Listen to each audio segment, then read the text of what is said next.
कुलदेवीचं स्मरण करून मी आज माझ्या प्रवचनाला सुरुवात करते. सर्वात प्रथम म्हणजे मला आज माझी ही संस्था, माझी ही माऊली, जिथे मी कीर्तन अलंकार ही पदवी प्राप्त केली आहे, जिथे मी कीर्तन शिकली, ह्या संस्थेने आज मला इथे प्रवचन करण्याची संधी दिली. साठे सर, खरे सर, ह्या सर्वांचे मी आभार मानते. आणि माझ्या गुरुवर्य उमाताई, त्यांच्या मार्गदर्शनामुळे मी आज हा प्रवचनाचा प्रयत्न करणार आहे. श्री स्वामी समर्थ हे नेहमी सांगतात, भिऊ नकोस, मी तुझ्या पाठीशी आहे. तर निशंक निर्भय हो मनारे, प्रचंड स्वामी बळ पाठीशी रे. असे हे स्वामींचं बळ पाठीशी घेऊन मी आज हे माझ्या कीर्तन संस्थेच्या या माऊलीच्या कुशीत बसून बोबडे बोलणार आहेत. तुम्ही सर्व श्रोतृवर्ग आणि देवी जगदंबा माता ह्यांना नमन करून मी आशीर्वाद घेते तुमचे. आता कसं आहे, मी इथे शिकली, इथे बघितलं आहे, इथे येणारा हा श्रोतृवर्ग जो आहे ना, तो अत्यंत ज्ञानी आहे आणि सुज्ञ आहे. आणि ह्या श्रोतृवर्गाचे आशीर्वाद हे माझ्या पाठी असायलाच हवे. तुम्ही श्रोते जगदीश मूर्ती, तेथे माझी व्युत्पत्ती किती. बुद्धिहीन अल्पमती सलगी करीतो. आज थोडीशी मी जवळीक करणार आहे तुम्हा सर्वांशी आणि देवीलाही सांगणार आहे की देवी, आज तुझ्या कृपेने माझं हे जे प्रवचन आज मी करणार आहे ते सर्वांना आवडेल, देवीलाही आवडेल आणि छान होईल, असं मी विनंती करून माझ्या प्रवचनाला सुरुवात करते आहे. आजचा हा नवरात्रीतला 9वा दिवस म्हणजे नवमी. 8 दिवस आपण भक्तीचं जे बीज रुजत घातलं आहे कुठे, तर आपल्या मनाच्या घड्यामध्ये. आणि त्याला सिंचन कशाचं केलं आहे, तर ह्या श्रवणभक्तीचं. त्या श्रवणभक्तीचं सिंचन झाल्यामुळे ते कसं रुजून आलं आहे छान. आणि त्या भगवत भक्तीच्या ह्या रुजून आलेल्या मनाच्या घड्यामध्ये त्याला आपण अजूनच आज त्याला अमृत सिंचन श्रवणारूपी देऊया आणि पुढे प्रयत्न करूया. तर आपण आपल्याला सर्वांना माहीत आहे, जिथे जिथे भगवत चिंतन होतं, भगवंताची कीर्ती गायली जाते, त्याचं भजन होतं, तिथे तिथे परमेश्वर ते श्रवण करण्यासाठी येतो. आज आपण जगदंबा माता आणि आजचा माझा विषय आहे रेणुका माता. ती माता आहे भगवान परशुराम, जे परमेश्वराचा 6वा अवतार आहे, त्यांची माता, आपलीही माता. त्या मातेला मी नमस्कार करून वंदन करून आज नवमी आहे, तर आज तिला इथे आपण आवाहन करूया. माते, आम्ही आज तुझ्यासाठी शब्दरूपी स्तुतीसुमनांची फुलं गुंफायला घेतली, हार करणार आहोत बरं का आम्ही तुझ्यासाठी माते. तर तू इथे अवश्य ये, आम्हा सर्वांमध्ये तुझा वास असू दे आणि आमची ही शब्दरूपी स्तुतीसुमनांची माला तिचा स्वीकार तू अवश्य कर. तर त्या मातेला आवाहन करून मी आज ह्या प्रवचनाला सुरुवात करते आहे. पण त्याआधी आपल्याला माहीत आहे की हनुमंत कसे आहेत, तर जिथे जिथे रामकथा चालते तिथे तिथे हनुमंत उपस्थित असतात. तसेच जेव्हा ही देवीची आपण स्तुती करणार आहोत, तिचं महात्म्य गाणार आहोत, तेव्हा इथे देवीचा वास नक्कीच असणार आहे. तुम्ही ऐकलंच आहे ते पद, नाम घेता मुखी राघवाचे, दास रामाचा हनुमंत नाचे. नाचे दास रामाचा हनुमंत नाचे. असे हनुमंत जिथे जिथे रामस्तुती होती, रामगायन होते, तिथे ते कोणत्या ना कोणत्या रूपाने येऊन श्रवण करतात. आज आपली अंबामाताही इथे आपल्यामध्ये आहे बरं का, आपण त्याची अनुभूती घेऊया. तर आता आपण ह्या देवीची स्तुती करताना प्रथम तिचा कसं करूया, तर गजर करूया देवीचा.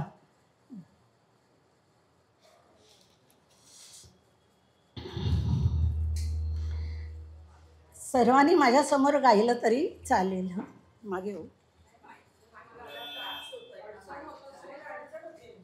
नाही ठीक आहे.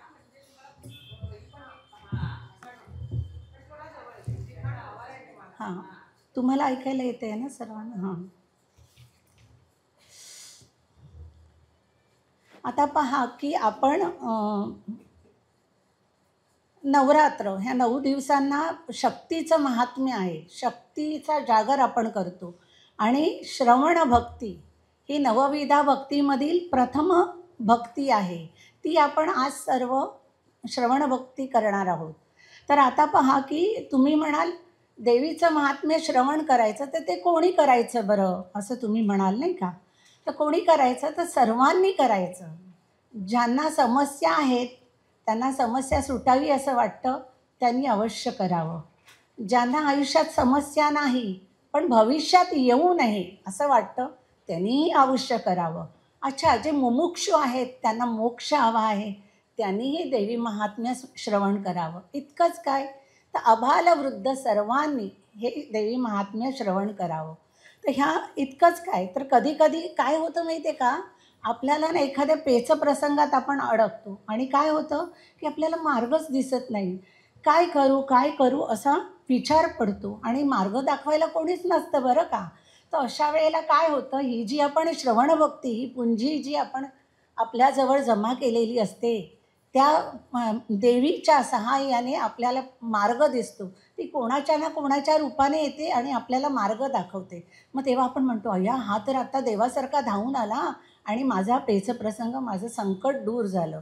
अशा ह्या देवी महात्म्य ऐकण्यासाठी अनेक कारणं आहेत. आपण काय करतो, आपण सकाम भक्ती करतो. आपण साधू संत नव्हे हो, आपण कसे आहोत, सामान्य मनुष्य आहोत. साधू संत निष्काम भक्ती करतात, त्यांना कुठलीही आशा अपेक्षा नसते. पण आपल्याला असते, माझं देवा कुटुंब चांगलं राहू दे, त्याचं आरोग्य छान राहू दे, मला कसलीही ददात नको, तुझी कृपा राहू दे. पण ह्याच्यात आपला हेतू असतो.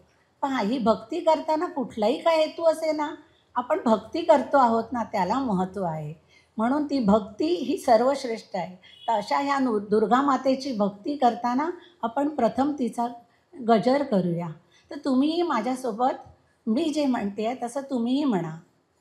दुर्गा दुर्गती नाशिनी जय जय, दुर्गा दुर्गती नाशिनी जय जय, कालविनाशिनी तारिणी जय जय, कालविनाशिनी तारिणी जय जय, उमा रमा ब्रह्माणी जय जय, उमा रमा ब्रह्माणी जय जय, सरस्वती श्री राधे जय जय, सरस्वती श्री राधे जय जय, दुर्गा दुर्गती नाशिनी जय जय, दुर्गा दुर्गती नाशिनी जय जय, कालविनाशिनी तारिणी जय जय, कालविनाशिनी तारिणी जय जय, कालविनाशिनी तारिणी जय जय, कालविनाशिनी तारिणी जय जय. अहो, अणुरेणूत परमाणूत अगदी कणाकणात ह्या शक्तीचा वास आहे. आता तुम्ही म्हणाल कशा बरं, तर तो निराकार आकार काहीही असो, प्रत्येक कणाकणामध्ये अणुरेणूमध्ये ह्या शक्तीचा वास आहे. आणि ही समर्थ रामदास काय म्हणतात आपल्याला, शक्तीने पावती राज्ये, युक्तीने यत्न होतसे, शक्तियुक्ती जिये ठाई, श्रीमंत तेथे धावती, भक्तीने पावती सुखे, शक्ती नसता विटंबना, शक्तीने नेटका प्राणी, वैभवे भोगिता दिसे. जय जय रघुवीर समर्थ. अहो, एक म्हण आहे काय, जे पहा तुम्ही समाजात जो शक्तिवान आहे, धीट आहे, त्याला सगळे नमन करतात, त्याला घाबरून असतात, त्याला मान देतात. पण जो दुबळा आहे, जो शक्तिहीन आहे, त्याला समाजात तितकंसं मान दिला जात नाही, तितकंसं त्याला स्थानही कमी असतं. म्हणून एक म्हण आहे, धीटाई खाय मिठाई. म्हणजे धीट मनुष्य काय खातो, तर मिठाई खातो. तर आता बघा, नवरात्रीचे 9 दिवस हा शक्तीचा जागर आहे. आपल्या आयुष्याचे नियोजन आपण करतो का हो? आपण जर नियोजन केलं तर कित्येकदा चुकतं, फसतं आणि आपलं काहीतरी गडबड होते आयुष्यात, ही चूक होते, ती होते. पण जर आपल्या आयुष्याला अध्यात्माची बैठक असेल तर काय होईल, अध्यात्म आपल्या आयुष्याचं नियोजन पक्कं करतं आणि मग कुठेही गडबड घोटाळा होत नाही आणि ते आयुष्य आपलं अगदी सुरळीत चालतं. आता जेव्हा अध्यात्माची बैठक होते तेव्हा काय होतं, तर ही जगदंबा माता आपल्याला प्रेरणा देते. आता तुमचंच पहा ना, तुम्ही संपूर्ण आपलं जो दिवसाचा जो काही काम आहे ते सगळं त्याचं नियोजन कसं केलं आहे, तर तुमच्या घराघरामध्ये अध्यात्माची बैठक आहे आणि त्या बैठकीने तुम्हाला जगदंबेने प्रेरणा दिली. काय प्रेरणा दिली, तर आज 4 ते 5:30 इथे प्रवचनाला जायचं आहे. बरं, जगदंबेची प्रेरणा मिळाली, तिने तुम्हाला इथे यायला सांगितलं, पण तुम्ही इथे येऊन बसला आहात, ही जगदंबेची कृपा आहे. प्रेरणेचं कृतीत रूपांतर केव्हा होतं, जेव्हा भगवंताचा आशीर्वाद मिळतो आणि तो आशीर्वाद तर तुम्हा सर्वांवर आहे. तर अशा ह्या जगदंबेचं आपण तिचा आभार मानूया की तिने आपल्याला इथे घेऊन आले आहे. आता ह्या सर्व भक्तीसाठीचा मी एक दाखला देते. साधू संत कसे असतात, तो दयाळू असतात, कृपाळू असतात, कनवाळू असतात. तर एकदा काय झालं, एक साधू जगभर भारतभर ते आपल्या धर्माचं, देवदेवतांचं महात्म्य सांगत सगळीकडे प्रचार प्रसारासाठी फिरत होते. एकदा काय झालं, ते एका बोटीतून दुसऱ्या गावी जायला निघाले आणि गावी जाताना त्या बोटीमध्ये त्यांचे सहप्रवासी होते. पण आता हे साधू कसे आहेत, तर भगवंतांचं सतत नामस्मरण करणारे असतात साधू संत. तर त्यांनी तिथेही नामस्मरण करताना सहप्रवाशांना ह्या भगवंताची महती सांगायला सुरुवात केली.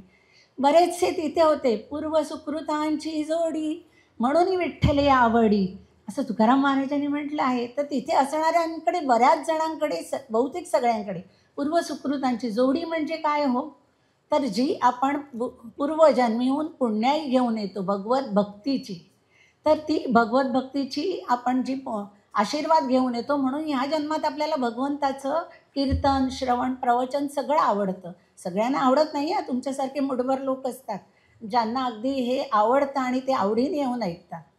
तर अशा साधू हे सांगत होते आणि तिथे जे बोटीतील सहप्रवासी होते ते ऐकत होते त्यांचं सगळं. पण तिथे एक व्यक्ती असा होता बरं का, त्याला हे मुळीच आवडत नव्हतं. त्याने काय केलं, त्याला राग आला, काय हा बाबा साधू सगळं सारखं भगवंताचं, धर्माचं सगळं सांगत आहे, छे छे, हे काय बरोबर नाही. म्हणून काय करावं, तर तिथे बोटीमध्ये खाली दगड पडलेले होते.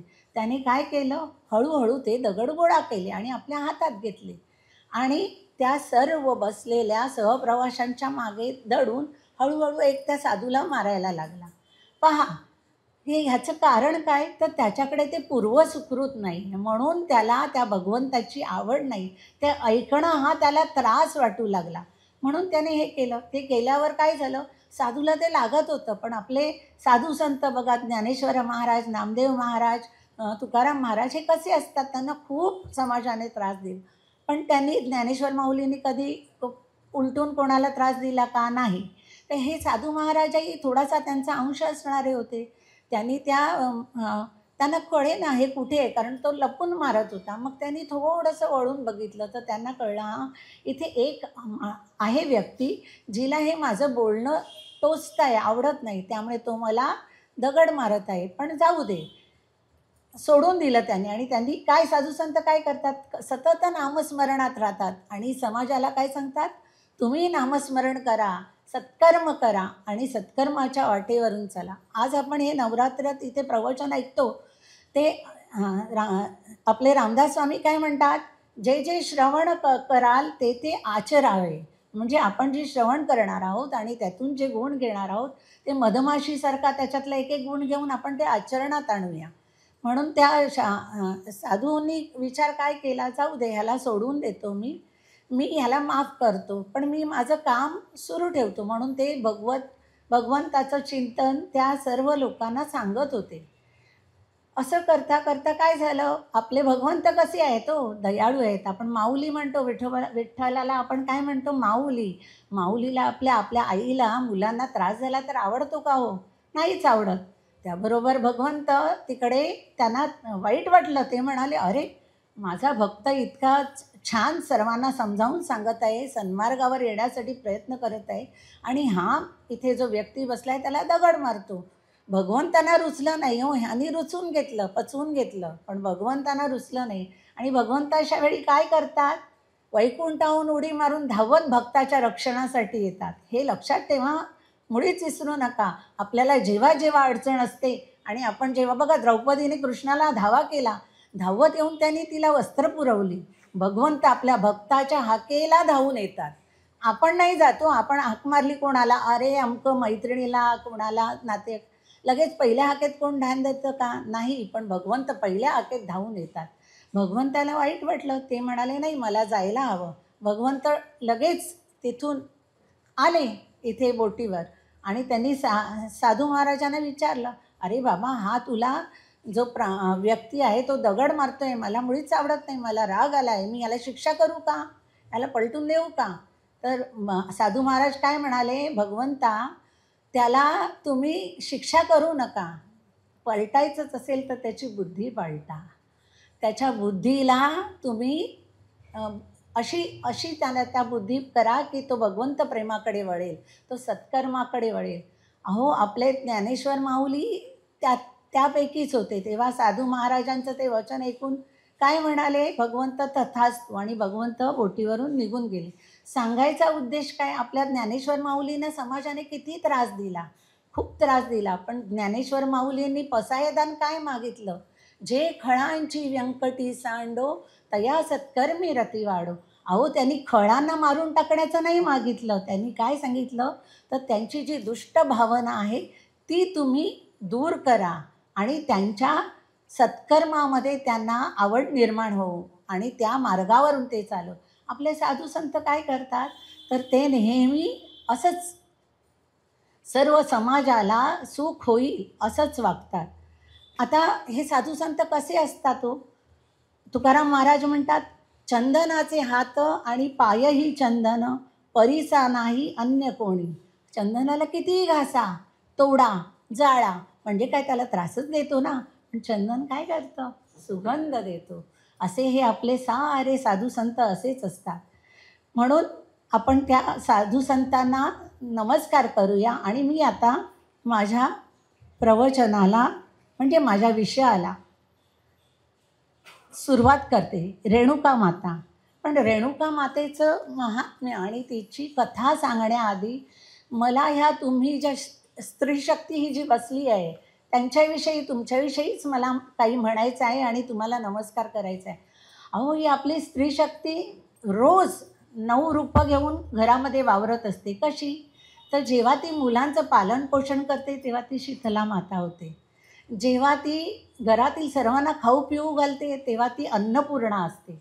जेव्हा मुलांचा अभ्यास घेते तेव्हा ती सरस्वती असते. जेव्हा ती सर्वांचा आजारपण काढते तेव्हा ती देवी भगवती असते. अहो, इतकंच काय, तर जेव्हा पतीला घरखर्चामध्ये त्याच्या जबाबदारीतून आर्थिक जबाबदारी समतेने उचलते तेव्हा ती माता लक्ष्मी असते. तेव्हा ह्या तुम्हा सर्वांना जी ही नवदुर्गांची रूपं घेऊन तुम्ही प्रत्येक दिवशी आपल्या घरादाराला सांभाळता, त्यांना नमन करून मी माझ्या प्रवचनाच्या बोला रेणुका माता की जय. आता रेणुका मातेविषयी काय सांगावं. रेणुका माता पृथ्वीवर त्यांनी अवतार घेतला आहे. त्या मूळ कोण आहेत, तर पार्वती माता. आता रेणुका माताने मूळ पृथ्वीवर देव अवतार घेतात आणि आपण जन्म घेतो. कारण का, आपण येतो आणि आपला स्वार्थ बघतो. माझं घर कसं होईल, माझं पैसे कसे होतील, माझं सोनं नाणं कसं होईल, माझ्या मुलांचं पुढे अजून 2-3 पिढ्या कशा खातील, आपण जुळवाजुळव सामान्य व्यक्ती करत असते, म्हणून आपला जन्म असतो. पण परमेश्वर अवतार घेतात ते विशिष्ट कार्यासाठी. तसंच रेणुका माता यांनी पृथ्वीवर अवतार घेण्यासाठी जेव्हा त्यांनी योजलं तर त्या पार्वती आहेत. जेव्हा पार्वतींचा अवतार होणार तर त्याच्या आधी शंकर भगवानांचा अवतार होणं आवश्यक आहे ना. म्हणून शंकर भगवानांनी रेणुका मातेच्या आधी जमदग्नी ऋषींच्या रूपात माता सत्यवती आणि रुचिक ऋषी यांच्या कुळात जन्म घेतला. जमदग्नी ऋषी साक्षात शंकर, त्यांनी जन्म घेतल्यावर नंतर माता रेणुका रेणू राजाच्या घरात त्याची पुत्री म्हणून जन्माला आली. रेणुकामाता हळूहळू राजाच्या घरात वाढू लागली आणि राजाची राजकन्या म्हणून तिथे ती शंकर भगवानांना कायम तिचा जन्मच झाला होता भगवान शंकरांसाठी, तर त्यांचं स्मरण करतच ती मोठी झाली. आपली माता जशा जशा मोठ्या होत गेल्या तसं जसं वयात आल्यावर रेणुराजाने विचार केला, आता आपल्या कन्येचं लग्न करूया. म्हणून रेणुराजाने कन्येसाठी वर शोधण्यासाठी सुरुवात केली. तेव्हा माता रेणुका काय म्हणाल्या आपल्या पित्याला जाऊन, पितामह मी भगवान शंकरांसाठी, पहा अगदी सती असतानाही त्याच्या आधी पार्वती मातेचे सर्व तुम्ही तिची रूपं बघितली तर फक्त भगवान शंकर कसे आहेत, त्यांच्या अंगावर एकही दागी नाही, कुठे लक्ष्मी दिसते का त्यांच्या, जोगी आहेत ते. पण पार्वती मातेला आपले भगवान शंकर अतिशय प्रिय आहेत, त्यांच्या त्या भक्त आहेत. तर त्यांनी आपल्या पित्याला सांगितलं, पिताश्री मला जमदग्नी ऋषी हे शंकर भगवानांचा अवतार आहेत, तर मला त्यांच्याशीच विवाह करायचा आहे, तर तुम्ही मला त्यांच्याशी माझा विवाह लावून द्या. रेणुराजाही सुज्ञ होते, त्यांना आपल्या पुत्रीचं आपल्या कन्येचं म्हणणं पटलं आणि त्यांनी जमदग्नी ऋषींना आदराने बोलवून जमदग्नी ऋषी आणि माता रेणुका यांचा विवाह तिथे संपन्न झाला. पहा राजघराण्यातली माता जी इतकी आयुष्य आराम आणि सुखासीन आयुष्य जगणारी कुठे चालल्या होत्या ह्या आपल्या रेणुका माता, तर आश्रमात. कोणाच्या, तर जमदग्नी ऋषींच्या आश्रमात. त्या आश्रमात काय होतं, तर ते आश्रम हा तुम्हाला माहीत आहे कसा असतो. त्या आश्रमात शिष्य परिवार होता त्यांचा, तिथे नोकर चाकर नव्हते बरं का. तिकडे जाऊन काय करायला हवं होतं, तर रेणुका मातानं आपल्या पतींना ते जे काही होम हवन करतील, पूजा अर्चा जे त्यांचं धर्म आहे त्यांना मदत करायची, म्हणजे त्यांच्यासोबत जे आहे ते करायचं आणि शिष्य परिवाराची काळजी घ्यायची. रेणुका मातेने हसत हसत ते स्वीकारलं आणि ते आला. आता सध्या पहा हो, आपल्या ह्या ज्या तरुण पिढी आहेत, मुली आहेत, त्यांचं काय म्हणणं असतं, जेव्हा लग्न आईवडील ठरवतात तेव्हा काय त्या सांगतात की 5 अंकी पगार हवा, फ्लॅट हवा, घर हवं आणि काय हवं, तर MNC कंपनीमध्ये छान नोकरी हवी आणि वर्षातून एकदा परदेशवारी तर हवीच हवी. पहा आपल्या रेणुका मातांनी आपल्याला काय आदर्श घालून दिला आहे, तर शंकर भगवानांसारखे ज्यांचे आचार, आपण पती कसा निवडावा, ज्याचे आचार शुद्ध असतील, विचार छान असतील, ज्याच्याकडे आध्यात्मिक बैठक असेल, ज्याच्याकडे संस्कार असतील, अशा पतीला तुम्ही स्वीकारा. आणि लक्ष्मी ही चंचल आहे, ती काय येते जाते हो, पण त्याच्या अंगामध्ये धमक हवी की माझ्या कुटुंबाला, माझ्या पत्नीला मी सर्व जे हवं ते पुरवू शकेन, अशी व्यक्ती तुम्ही शोधली पाहिजे. आता त्याच्याकडे सर्व संपत्ती आहे पण तो व्यसनी आहे, दुराचारी, अशी व्यक्ती काय बरं कामाची. आजच्या मुलींना हे संस्कार होणं गरज आहे. आणि सासरी गेल्यावर आता बघा त्यांनी काय केलं, तर एवढा शिष्य परिवार आहे त्यात जाऊन आपल्या माता आनंदाने नांदू लागल्या. आता रेणुका मातेचा संसार सुरू झाल्यावर काय झालं, तर रेणुका मातेला 5 पुत्र झाले. पहिला वसुमंत, दुसरा वसु, तिसरा सुषेण, चौथा विश्वावसू आणि 5वे आपले नारायण हो, परशुराम, जे भगवंताचा 6वा अवतार आहेत. हे 5वे परशुराम स्वतः. ते कसे होते परशुराम, तर आई वडील ह्या दोघांनाही गौरी हर म्हणजे शंकर भगवान आणि पार्वती ह्या रूपात ते त्यांची सतत पूजा करायचे. आणि पित्याच्या पूर्ण आज्ञेत परशुराम आपले पितृ आज्ञा कधीही त्यांनी टाळली नाही. मातेच्याही आज्ञेत ते होते. असे माता पित्याची सेवा करत परशुराम तिथे होते. एकदा काय झालं, माता रेणुका आहे आणि मी तुम्हाला हे सांगते हां, ही गोष्ट सांगण्याआधी मला एक प्रमाण द्यायचं आहे. ही मी माझ्या मनाने कुठे अशी तुम्हाला गोष्ट सांगत नाही. तर वासुदेवानंद सरस्वती आहेत ना, टेंबेस्वामी महाराज, सर्वांना माहीतच असतील. तर त्या टेंबेस्वामी महाराजांच्या दत्त महात्म्य या ग्रंथामध्ये 5 ते 6 अध्याय आहेत आणि त्या अध्यायात त्यांनी हे रेणुका मातेचं पूर्ण कथा सांगितली आहे आणि ते प्रमाण तसंच्या तसं मी वासुदेवानंद जे दत्तभक्त त्यांचं तसंच्या तसं मी इथे तुम्हाला सांगत आहे. याच्यात माझा कोणताही एक कणही त्याच्यात मी माझा स्वतःचा घातलेला नाही. त्यामुळे हे प्रमाण आहे. जे साधू संत सांगतात, जे थोर पुरुष सांगतात ते खरं असतं, त्यांनी ते सिद्ध केलेलं असतं. तर त्यांनी ही रेणुका मातेची सांगितलेली कथा मी तुम्हाला सांगत आहे. पण आता हे वासुदेवानंद सरस्वती जे दत्तभक्त आहे ते त्यांचा पण आपण थोडासा गजर करूया आणि मग आपण पुढे जाऊया. ठीक आहे, चला तुम्ही माझ्यासोबत. श्रीपाद श्रीवल्लभ नरहरी दत्तात्रेया दिगंबरा, श्रीपाद श्रीवल्लभ नरहरी दत्तात्रेया दिगंबरा, वासुदेवानंद सरस्वती सद्गुरुनाथा कृपा करा, वासुदेवानंद सरस्वती सद्गुरुनाथा कृपा करा, श्रीपाद श्रीवल्लभ नरहरी दत्तात्रेया दिगंबरा, वासुदेवानंद सरस्वती सद्गुरुनाथा कृपा करा, वासुदेवानंद सरस्वती सद्गुरुनाथा कृपा करा. आता ह्या बोला अवधूत चिंतन श्री गुरुदेव दत्त. आता ह्या आपल्या टेंबेस्वामी महाराजांची कृपा झाल्यावर आता ही कथा तुम्हाला फारच गोड कानाला वाटेल. आणि अशा ह्या त्यांनीच ही सांगितलेली कथा आहे. तर रेणुका माता एकदा स्नान करण्यासाठी आणि पाणी भरण्यासाठी एका नदीवर गेल्या आणि स्नान केलं त्यांनी आणि घडाभरून पाणी घेत होत्या. तेवढ्यात काय झालं, पाणी भरताना त्यांचं लक्ष समोर गेलं आणि तिथे काय होतं, गंधर्व राजा आपल्या स्त्रियांसह त्या नदीमध्ये जलक्रीडा करत होता, जलविहार करत होता. आता गंधर्व राजा म्हणजे तुम्ही काय त्याचं वर्णन काय वर्णावं. अहो पूर्ण अलंकार, सुवर्ण रत्न जडित अलंकार लेवून, अगदी सुगंधी टिळे चर्चून, तिथे सुगंधित फुलांचा सडा त्या पाण्यावर पसरलेला होता, सुगंधित द्रव्ये तिथे शिंपडलेली होती आणि राजा, गंधर्व राजा आणि त्याच्या स्त्रिया तिथे जलक्रीडा करत होत्या.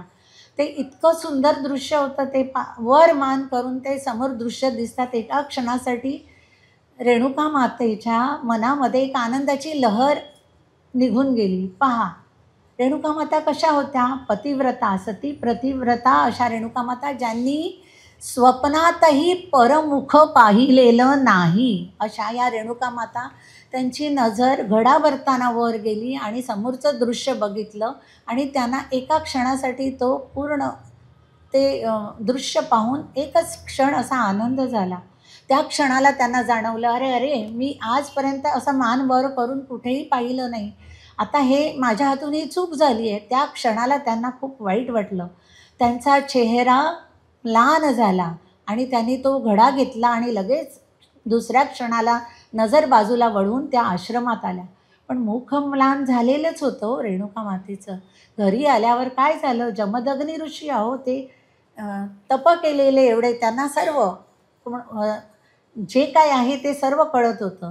त्यांनी रेणुका मातेचं म्लान मुख बघितलं आणि त्यांना वाटलं काहीतरी मातेच्या हातून चूक झाली आहे. पण मातेला विचारण्यापेक्षा त्यांनी डोळे मिटले आणि त्यांनी स्वतः डोळे मिटून पाहिलं. तर त्यांना कळलं की मातेच्या हातून काय चूक झाली आहे. तेव्हा ते रागावले, क्रोधिष्ट झाले आणि रेणुका मातेला म्हणाले, तुझ्या हातून चूक झाली आहे बरं का, मी तुला क्षमा करणार नाही, तू आत्ताच्या आत्ता माझा आश्रम सोडून निघून जा.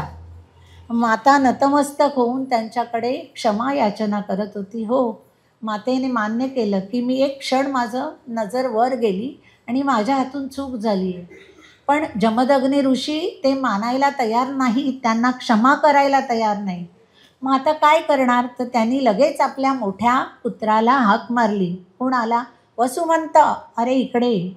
वसुमंत धावत पिताश्रींकडे आला आणि त्यांना म्हणाला, पितामह काय माझं, मी काय, तुमची काय आज्ञा आहे, मी काय करू.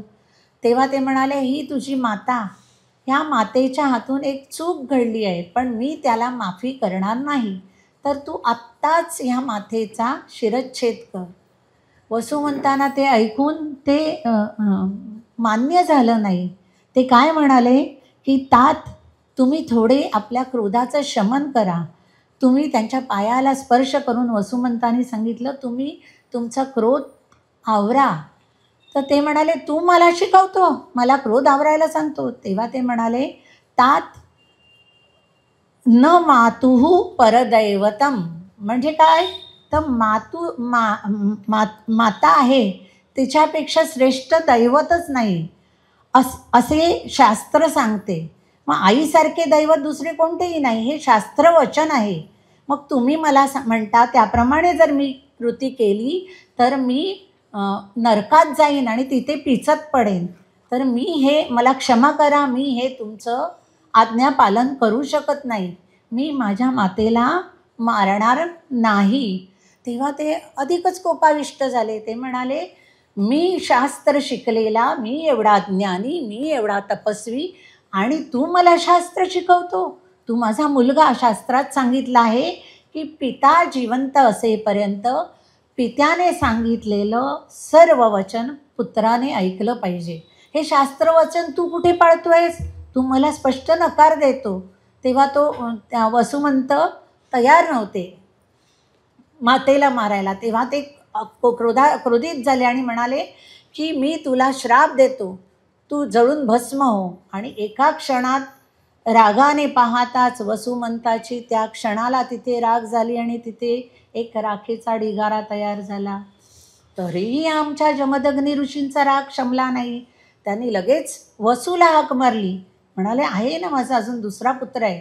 वसूला म्हणाले वसू ही तुझी माता, तिच्या हातून एक चूक झाली आहे आणि माझ्या मते ती क्षम्य नाही. तुझ्या मोठ्या बंधूला मी तिचा शिरच्छेद करायला सांगितला, तिला मारायला सांगितले, पण तुझ्या बंधूने ते ऐकले नाही. तेव्हा मी त्याला इथे जाळून त्याचं भस्म केलं आहे. तर आता तू माझ्या आज्ञेचं पालन कर आणि तुझ्या मातेला तू मार. तेव्हा वसू काय म्हणाले? वसू म्हणाले वडिलांना म्हणाले की मी तुम्हाला नमस्कार करतो आणि तुमची क्षमा मागतो. आणि तेव्हा वसू शास्त्रमत काय म्हणाले? पितुः शतगुणं माता असे शास्त्रवार्ता जी अन्यथा केवी करू. ते म्हणाले की मी ती खोटी कशी करू? पित्यापेक्षा शतगुणांनी श्रेष्ठ माता असते.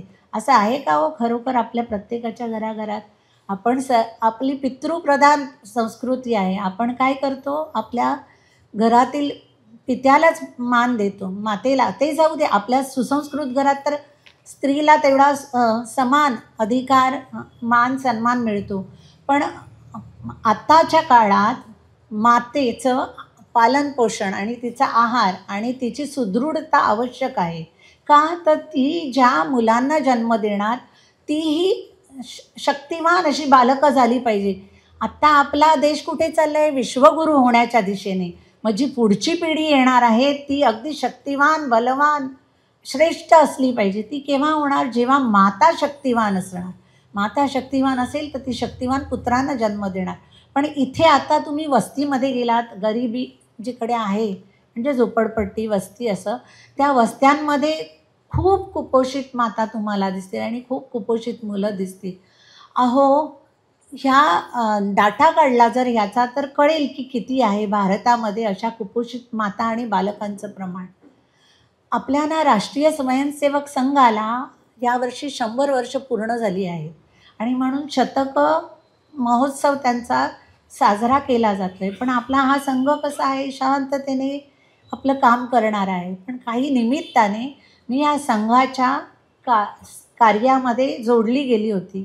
तेव्हा मला कळलं की त्यांचा वस्ती परिवर्तन असा एक आयाम आहे आणि त्या आयामाअंतर्गत माता बालक दोघांचाही आहार योजना, म्हणजे जी कुपोषित माता बालक आहार योजना अशी त्यांची आहे. त्या वस्त्यांमध्ये हे स्वयंसेवक त्यांना जाऊन मातांना आणि बालकांना सकस आहार रोज 50 वस्त्या मुंबईमध्ये अशा आहेत जिथे जाऊन ते रोज तो आहार देतात आणि त्या माता आणि बालकांचं पोषण छान होईल याची काळजी घेतात.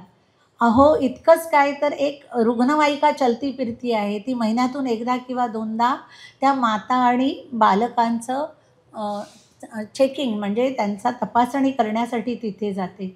आता गरज काय आहे, ह्या रेणुका आख्यानातून आपल्याला ह्या शास्त्रातून काय शिकायचं आहे, तर अशा मातांना सुदृढ केलं पाहिजे, म्हणजे बालक सुदृढ होतील.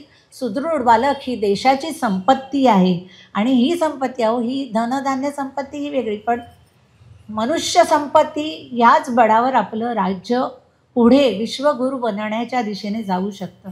तर अशा ह्या आपण याच्यातून हे शिकूया आणि हे घेऊन जाऊया आजचं. तर त्या वसूने पित्याला काय सांगितलं की माता ही एवढी श्रेष्ठ आहे. झालं. पुन्हा जमदग्नी ऋषी संतापले आणि ते म्हणाले, हा पुन्हा मला शास्त्रवार्थ शिकवतो, हे काय आहे? मी स्वतः ज्ञानी आहे, ऋषी आहे, मी एवढं शास्त्र सगळं मी पठणं आणि अध्ययन त्याचं केलं आहे. लगेच ते म्हणाले, अग्रज मार्गाच्या तुझा जो मोठा भाऊ आहे त्याच्या मार्गाने तू जा. म्हणजे काय, तर त्यांनी रागाने त्या वसूलाही भस्म केलं. राखेचा दुसरा ढिगारा तिथे आला. असंच त्यांनी सुषेण आणि विश्वावसू त्यांनीही हेच सांगितलं. त्यांचेही दोघांना त्यांनी जाळून टाकलं, भस्म केलं आणि त्यांची तिथे राख झाली. असे 4 राखेचे ढिगारे तिथे. आणि माता रेणुका तिथे उभी होती. ते म्हणाले, असू दे, माझा एक सर्वात आज्ञाधारक पुत्र आहे. कोण? आपले नारायण परशुराम. त्या परशुराम येऊ दे, त्याला सांगणार आणि मग मी हे करतो. त्यांनी वाट पाहिली. परशुराम गेले होते वनात समिधा आणायला. ते समिधा घेऊन आले. त्यांनी समिधा बाजूला ठेवली आणि ते पित्याला नमस्कार करायला आले. तेव्हा जमदग्नी म्हणाले, परशुरामा, ही तुझी माता, तिच्या हातून आज चूक झाली आहे. तुझ्या या 4ही बंधूंना मी तिला मारण्यासाठी सांगितले, तिचा शिरच्छेद करायला सांगितला. तुझ्या 4ही बंधूंनी माझी आज्ञा ऐकली नाही. मी काय केलं, तर त्यांना जाळून भस्म केलं. पण माझी तुझ्याकडून अपेक्षा आहे, तुझा परशु घे आणि खटकन त्या मातेच्या मानेवर मार आणि तिला देहदंड, शिक्षा दे. अहो काय लोहाची छाती त्या परशुरामांची. पुढे त्यांनी 21 वेळा पृथ्वी निक्षत्रिय केली. त्याची ही सुरुवात होती. त्यांनी तो परशु उचलला. अहो मातेला मारणं सोपं नाही हो. माता ही सर्वात प्रत्येक मुलाची प्रिय असते. तिला मारणं परशुरामाला सोपं गेलं का? हो नाही. पण पित्याच्या आज्ञेपुढे त्यांची आज्ञा पाळायची होती.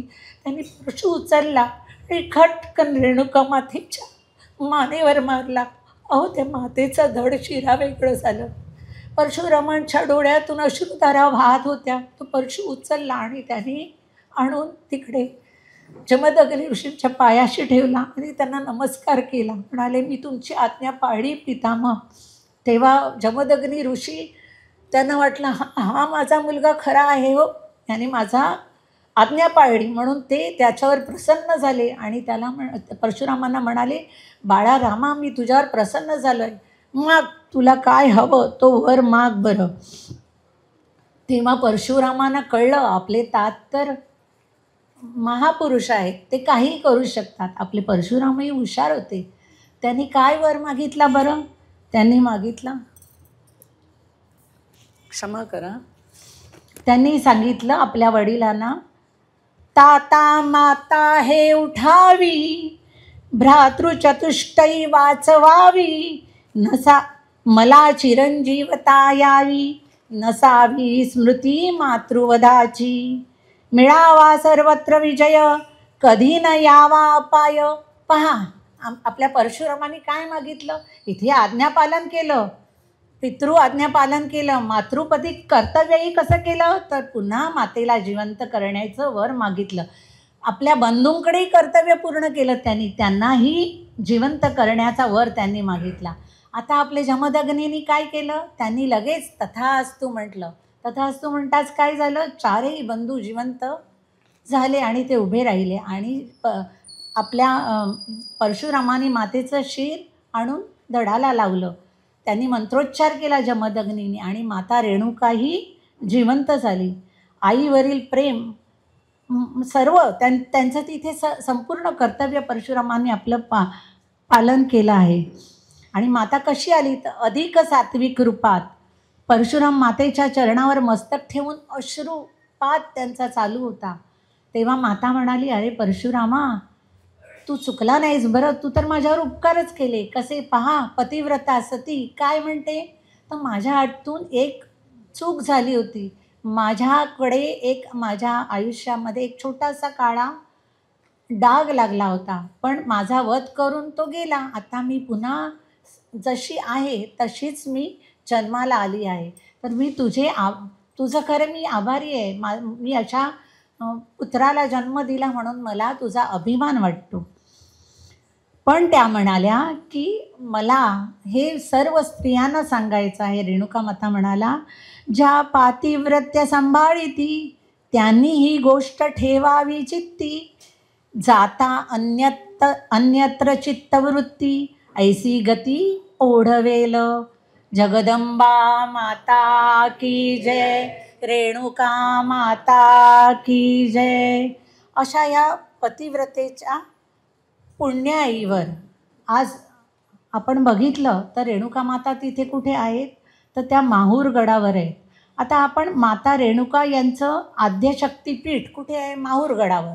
त्या माहूर गडावरील ते कसं तिथे आद्यशक्तिपीठ स्थापन झालं ती दुसरी गोष्ट आहे. ती गोष्ट आपण आता ऐकणार आहोत. पण आता कसं आहे की ती कथा ऐकण्याच्या आधी आता माहीत नाही 5:30पर्यंत माझं सांगून मी म्हणून मध्यंतरमध्ये ह्या दुसरी कथा सुरू होण्याआधी रेणुका अष्टक मी घेते, तुम्ही श्रवण करा. श्री गणेशाय नमः. लक्षकोटी चंड किरण शुप्रचंड विलपती अंबचंद्रवदन बिंब दीप्ती माझी लोपती. सिंह शिखर अचलवासी मूळ पीठ नायिका. धर्म अर्थ काम मोक्ष कल्प वृक्ष रेणुका. धर्म अर्थ, तुम्ही म्हणा माझ्यासोबत ही ओळ तर तुम्ही म्हणूच शकाल. धर्म अर्थ काम मोक्ष कल्प वृक्ष रेणुका. आकर्ण अरुण वर्ण नेत्र श्रवणी दिव्य कुंडले. डोलताती पुष्पहार भार फार दाटले. अष्टदंडी बाजूबंदी कंकणादि मुद्रिका. धर्म अर्थ काम मोक्ष कल्पवृक्ष रेणुका. धर्म अर्थ काम मोक्ष कल्पवृक्ष रेणुका. इंद्रनीळ पद्मराग पाच हीर वेगळा. पाय गोड पोर माळ चंद्रहार वेगळा.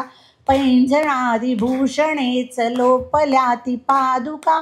धर्म अर्थ काम मोक्ष कल्पवृक्ष रेणुका. धर्म अर्थ काम मोक्ष कल्पवृक्ष रेणुका. इंद्र चंद्र विष्णु ब्रह्म नारदाती वंदिती. आदि अंत ठावहीन आदिशक्ती भगवती. प्रचंड चंड मुंड खंड विखंडकारी अंबिका. धर्म अर्थ काम मोक्ष कल्पवृक्ष रेणुका. धर्म अर्थ काम मोक्ष कल्पवृक्ष रेणुका. पर्वताग्रवासी पक्षी अंब अंब बोलती. विशाल शाल वृक्ष राणी भवानी ध्यानी डोलती. अवतार कृत्यासार जडमुडादि तारका. धर्म अर्थ काम मोक्ष कल्पवृक्ष रेणुका. अनंत ब्रह्मांड पोटी पूर्वमुखा बैसली. अनंत गुण अनंत शक्ती विश्वजननी भासली. सव्यभागी दत्त अत्रि वामभागी कालिका. धर्म अर्थ काम मोक्ष कल्पवृक्ष रेणुका. पवित्र मातृक्षेत्र धन्यवास पुण्य आश्रमीं. अंबदर्शनास भक्त भक्त येती आश्रमी. म्हणून विष्णुदास निज लाभ पावला पुका. धर्म अर्थ काम मोक्ष कल्पवृक्ष रेणुका. बोला, धर्म अर्थ काम मोक्ष कल्पवृक्ष रेणुका. धर्म अर्थ काम मोक्ष कल्पवृक्ष रेणुका.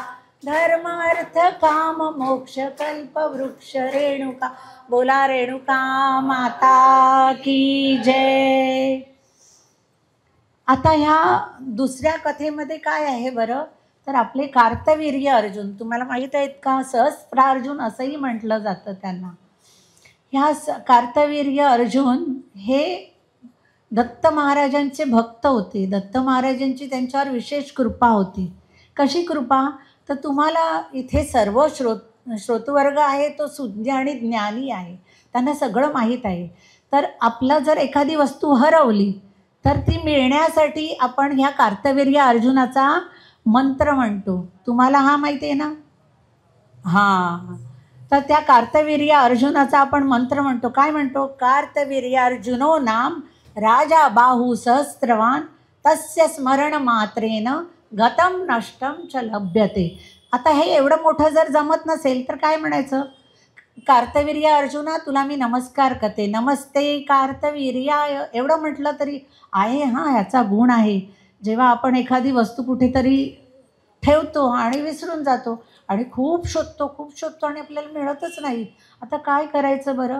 तर नमस्ते कार्तवीर्य हा सोप्पा आहे आणि हा श्लोक आहे, हाही आहे. तो म्हटला तर आपल्याला लगेच आठवतं. हां, मी त्या दिवशी ती तिथेच ठेवली होती आणि लगेच आपल्याला मिळते. तर तुम्ही हे लक्षात ठेवा बरं. बोला अवधूत चिंतन श्री गुरुदेव दत्त. असे हे कार्तवीर्य अर्जुन एकदा वनविहार करायला आपल्या सैन्यासह गेले होते वनामध्ये आणि पूर्ण वनविहार करून झाल्यावर ते परतत होते. परतताना त्यांना जमदग्नी ऋषींचा आश्रम दिसला. तो आश्रम दिसताच त्यांना काय वाटलं? अरे ऋषी आहेत, दत्तभक्त, अहो निष्काम, अगदी प्रजेचं छान पालन करणारा हा राजा, त्याचं काय वर्णन ते करावं कार्तवीर्य अर्जुनाचं. तर त्या आश्रमाकडे त्यांनी आपले घोडा वळवला आणि ते राजाच्या आश्रमाकडे गेले. सैन्यही त्यांच्या मागे होतंच, पण सैन्याला त्यांनी मागेच थांबवलं. एवढं सैन्य आश्रमात कुठे बरं कसं घेऊन जाणार? ते म्हणाले मी जातो आणि जमदग्नी ऋषींना नमस्कार करतो आणि मी येतो. म्हणून राजा जमदग्नी ऋषींच्या आश्रमात आले. अहो काय झालं? खूप थकलेले होते कार्तवीर्य अर्जुन आणि जसं त्यांनी आश्रमात पाऊल ठेवलं जादू झाली हो. त्यांचा पूर्ण श्रमपरिहार झाला आणि त्यांना इतकं प्रसन्न वाटलं. ते म्हणाले काय हा आश्रम? इथे साक्षात धर्म बसला आहे की साक्षात भगवान शंकर आणि पार्वती माता बसल्या आहेत. जमदग्नी ऋषींकडे पाहून त्यांना तर अग्नी तळपतो आहे असाच भास झाला. ते गेले आणि जमदग्नी ऋषींच्या पायाशी लागले, त्यांना नमस्कार केला, रेणुका मातेला नमस्कार केला आणि म्हणाले मी तुमच्या दर्शनाला आलो आहे, मला आशीर्वाद द्या. जमदग्नी ऋषींनी त्याला आशीर्वाद दिला. राजा म्हणाला ऋषी मी तुमची काय सेवा करू? तुम्ही मला आज्ञा करा. तेव्हा ऋषी म्हणाले अरे राजा, तुझ्या राज्यात आम्हाला काही कमी नाही, तुझ्याकडून मला कसलीही सेवा नको, पण माझी एक इच्छा आहे बरं का. काय? तर मला तुला आज भोजन द्यायचे आहे, तर तूच इथे थांब माझ्या आश्रमात आणि माझ्या आश्रमातील भोजन ग्रहण कर. राजा म्हणाला ऋषी मी एकटाच नाही आहे हो, माझ्यासोबत अमाप सैन्य आहे माझं, मी वनविहारासाठी आलो होतो. राजा असा एकटा जात नाही बरं का, सोबत अमाप सैन्य घेऊन जातो. तर त्या सैन्याचं मी काय करू? मी फक्त भोजन नाही करू शकत, माझं सैन्य उपाशी असतं. तेव्हा ऋषी काय म्हणाले की राजा अरे तू काळजी करू नको, तुझ्या सैन्यालाही जे भोजनासाठी बोलव, मी तुमच्या सर्वांना भोजन देतो. कार्तवीर्य अर्जुनाला ऋषींचे ही आज्ञा मोडू शकला नाही. तो म्हणाला ठीक आहे. त्याने सैनिकांना सेनापतीला पाठवलं आणि सैनिकांना बोलावलं आणि तो तिथे थोडा वेळ ध्यानासाठी बसला. तोपर्यंत आपल्या जमदग्नी ऋषींनी पूर्ण साऱ्या सैन्याची आणि कार्तवीर्य अर्जुन सगळ्यांची भोजनाची सुंदर अशी तयारी केली. काय केलं तर छान पाट मांडले, पाटाभोवती सुंदर रांगोळी काढली, पुढे पत्रावळी ठेवल्या, पत्रावळीच्या बाजूला सुगंधित धूप दीप लावले, आतमध्ये पत्रावळींमध्ये सुग्रास भोजन, अहो शिखरण, रायती, कोशिंबिरी, आमटी, चटण्या, पापड, लोणची, काय म्हणाल ते असे सर्व अन्न त्यांनी त्या पत्रावळीमध्ये वाढलं आणि त्या सैनिकांना म्हणाले बसा तुम्ही भोजनाला. राजा भोजनाला बसला, सर्वांनी भोजन केले. अहो तो भोजन काय, तो अमृत प्राशन, त्या अमृताचा भोजन प्रसाद घेतल्यावर राजाला आश्चर्य वाटलं. हा तर वल्कलधारी ऋषी आणि एवढ्या सर्वांना इतक्या कमी वेळात, मी साधना करून उठतो काय तोपर्यंतही इतकी सगळी आयती कशी बरं ह्याने केली, इतकं सारं भोजन कसं तयार केलं? राजाला प्रश्न पडला. राजा म्हणाला हे काहीतरी वेगळंच दिसतं आहे बरं का.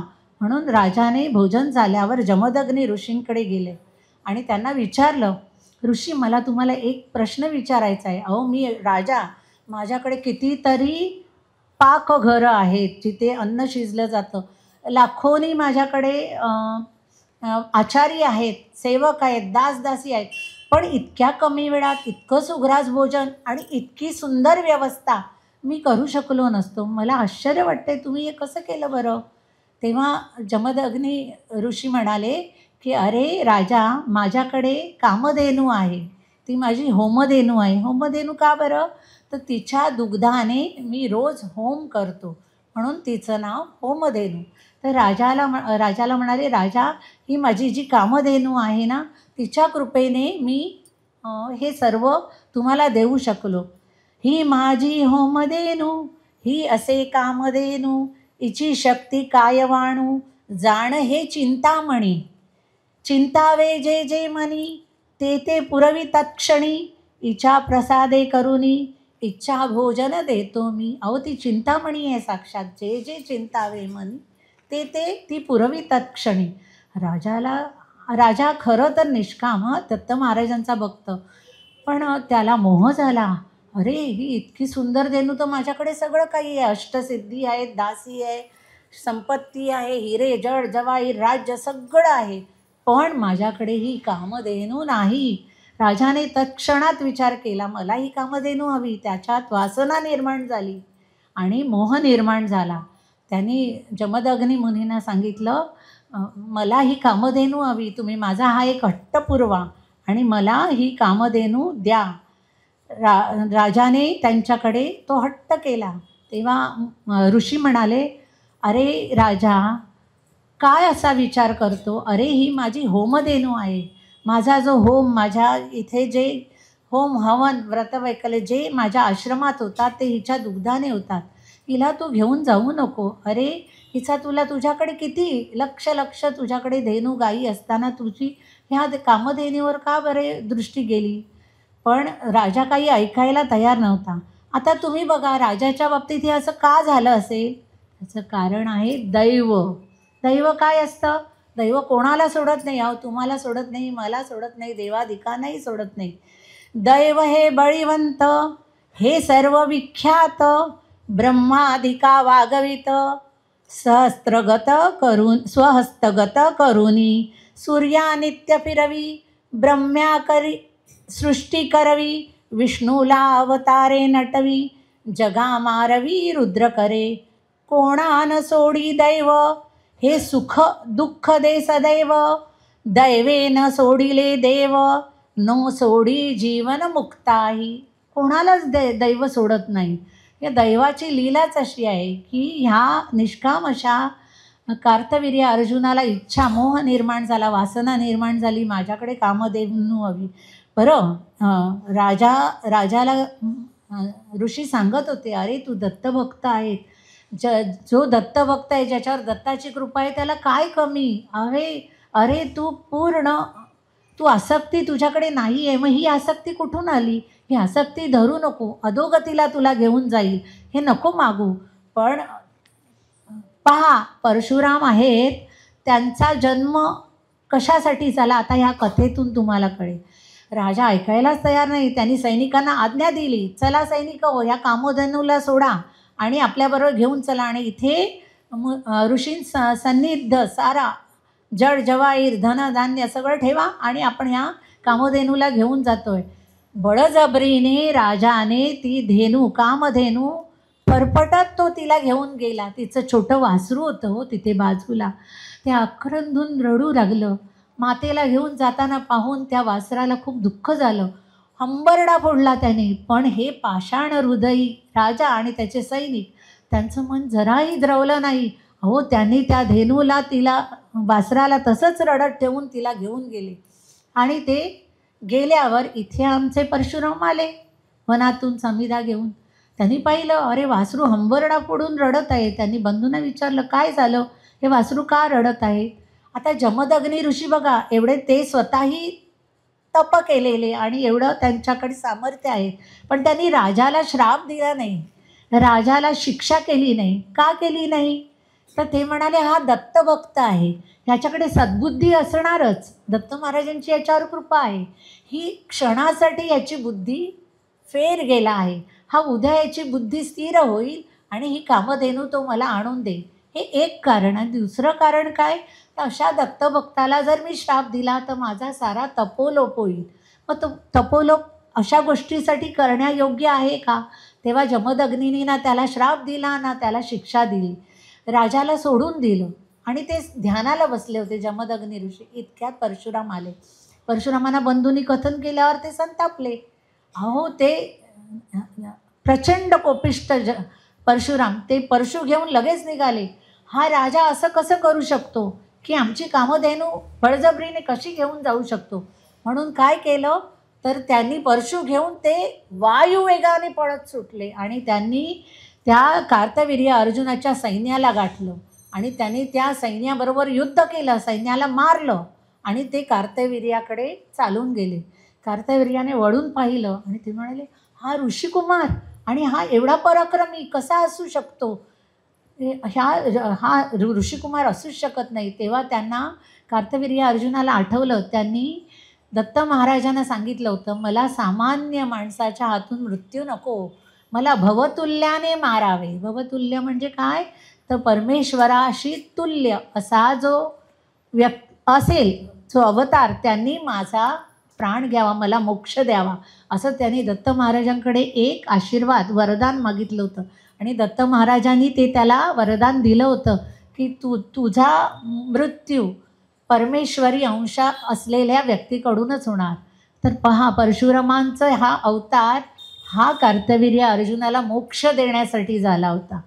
कार्तवीर्याने पाहिलं परशुरामांना आणि त्यांना कळलं हे तर साक्षात नारायण आहे, हा नारायण आलाय, आता मला समर्पण केलं पाहिजे, मला आता मोक्षासाठी प्रयत्न केला पाहिजे. म्हणून ते परशुरामाला म्हणाले अरे तू तर ऋषी पुत्र आहेस, तुझ्यामध्ये कुठे शक्ती आली? मी शक्तिवान राजा आहे, मी तुझ्याशी युद्ध करून तुला हरवू शकतो, मी कामधेनू देणार नाही. तेव्हा परशुराम पुढे चाले आणि त्यांच्या बाहू, हजार बाहू, त्यांचे सहस्त्र बाहू तोडू लागले. अहो बाहूंचा खच पडला, जसे बाहू तोडतात नवीन बाहू निर्माण होऊ लागले. अहो त्या परशुरामांना कळे ना हा काय प्रकार आहे, मी जेवढे बाहू तोडतो पुन्हा नवीन बाहू येतात ह्या कार्तवीर्य अर्जुनानं, असं केलं तर मी ह्याला कसं बरं यमसदनाला पाठवू शकेल? तेव्हा त्यांनी काय केलं, आपल्या माता रेणुका त्यांचं स्मरण केलं आणि मनामध्ये त्यांना विनंती केली, माते ह्याचं रहस्य काय आहे ते मला सांग.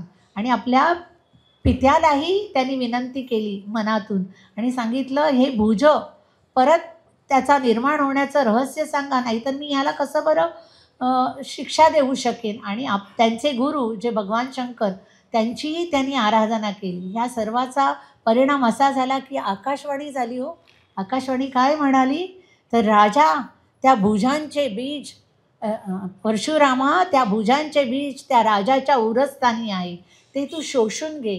ते शोषून घेतल्यावर त्यांचे 2 भुज अभेद्य होतील आणि मग तू त्याचा वध करू शकशील आणि तुला युद्धात जय मिळेल. परशुरामाने त्या उरस्थानातील बीज लगेच शोषून घेतलं आणि ते शोषून घेण्याआधी जेव्हा त्यांचं राजाबरोबर वाद झाला तेव्हा त्यांनी परशुरामाने राजाला काय सांगितलं, अरे राजा तू तर तुझं कर्तव्य विसरलास. राजाचं कर्तव्य काय आहे, भूपाने द्यावे गोदान, द्विजांचे करावे प्रतिपालन, हा धर्म सनातन, तू लंडुनी जाशी दुष्टा. अरे राजाचं काय काम आहे तर प्रजेचं पालन करणं, ते तू केलंच नाही. उलट अपार गोधन तू द्यायला हवं, तर तू माझ्या घरातील कामधेनू गोधन घेऊन आलास, तर दुष्टा तुला दंडिल्याशिवाय मी राहणार नाही. ते उरस्थानातलं बीज शोषून घेतल्यावर सर्व बाहू त्याचे परशुरामाने तोडून टाकले आणि त्यांचा शिरच्छेद केला आणि राजाचा वध केला. राजाचा प्राण दत्त महाराजांच्या चरणी लीन झाला. कार्तवीर्य अर्जुन दत्त महाराजांचा भक्त मोक्ष पावला.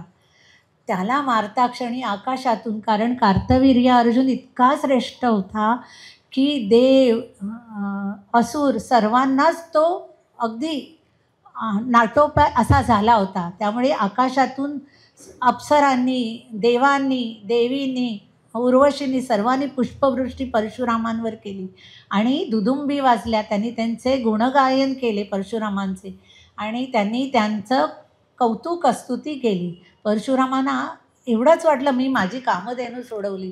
परशुराम कामधेनूला घेऊन तडक आपल्या आश्रमात आले. ते त्यांचे जमदग्नी ऋषी बसले होते आपल्या ध्यानामध्ये. परशुराम म्हणाले मी राजाला मारलं, त्याचं सैन्यही मारलं आणि मी आपली कामधेनू सोडून घेऊन आलो. तेव्हा ऋषी म्हणाले अरे रामा, मलाही हे जमलं असतं पण मी हे केलं नाही. तो राजा आहे, आपला पालक आहे. 10 वेदवत्त्या ब्राह्मणांना मारल्याचं पातक एका राजाला मारण्याने होतं. पहा शास्त्र काय सांगतं, तर राजाचा वध केला तर केवढं मोठं पातक आहे. वेदवेत्त्या ब्राह्मण 10 त्यांना मारल्याचं पातक हे तुझ्या माथी आता आलं आहे. रामा, तू हे करायला नको होतं, तर आता तुला त्याचं प्रायश्चित्त घ्यायला हवं. राम म्हणाला मग मी आता काय करू तात. तेव्हा ऋषी म्हणाले अरे रामा, तुला ह्यासाठी प्रायश्चित्त करण्यासाठी तुला यात्रा करावी लागेल. तर आता ह्या ज्या यात्रा आपण करतोय त्याचं उगमस्थान कुठे आहे तुम्ही पहा. चुकून नकळतपणेही आपल्या हातून काही चुका होतात, काही पापं होतात. तर आपण त्याचं परिमार्जन, त्याचा प्रायश्चित्त कसं करू शकतो. तर इथे ऋषींनी त्याला सांगितलं परशुरामांना, रामा अरे राजा हा दत्तभक्त होता, त्याला मारून खूप मोठं पातक तुझ्या हातून झालं आहे. काय करायचं तर तू आता 4 धाम कर, सप्तपुरी आणि 12 ज्योतिर्लिंग ह्या पूर्ण तीर्थयात्रा करून येशील, तेव्हाच तुझी ह्या पातकातून तुझं हे प्रायश्चित्त हेच आहे, मुक्तता होईल. राम लगेच तिथून बाहेर पडले आणि यात्रेला निघाले. यात्रिक होऊन राम यात्रेला गेले. रामाने आपली यात्रा संपूर्ण केली आणि ते यात्रा संपूर्ण करून आपलं प्रायश्चित्त घेऊन पुन्हा आश्रमात आले. इकडे काय झालं तर कार्तवीर्याचे जे पुत्र होते त्यांना वाईट वाटलं. ते म्हणाले आमचा पिता एवढा पराक्रमी आहे, एवढा कोणालाही तो कोणाच्याही हातून हरण्यासारखा नाही, मग ह्या ऋषीपुत्राने कसं बरं त्याला, हे अशक्य आहे. एक वेळ एका बालकाने खडा मारून चंद्रमंडळ उडवलं आहे तर ते शक्य आहे. गांडुळाने सर्पाला गिळलं तेही शक्य आहे. पण आमच्या पित्याला एका ऋषीपुत्राने मारलं हे कसं शक्य आहे. त्यांचा त्यावर विश्वास बसेना आणि त्यांना खूप रागही आला.